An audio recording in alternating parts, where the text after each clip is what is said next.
নাজিলের মাস। এই রমজান মাসে একটা রাত্র আছে, সেই রাতটা হলো হাজার হাজার মাস থেকে উত্তম। আল্লাহু আকবার কোন না কেন? ওই রাত্রের নাম হলো লাইলাতুল কদর। এই লাইলাতুল কদর আমাদের জন্য মহামূল্যবান রাত।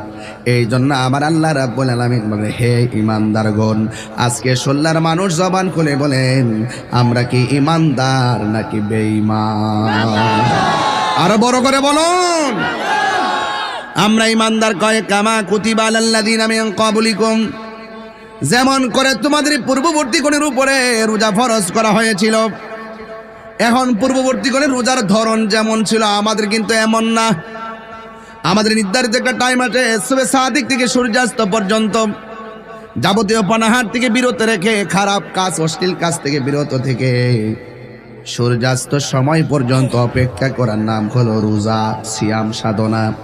এই জন্য আমার যুবক ভাইরা খবরদার, রমজান বড় মর্যাদার দিন, মর্যাদার রাত। এই জন্য আমার আল্লাহ বলেন, ফামান শাহিদ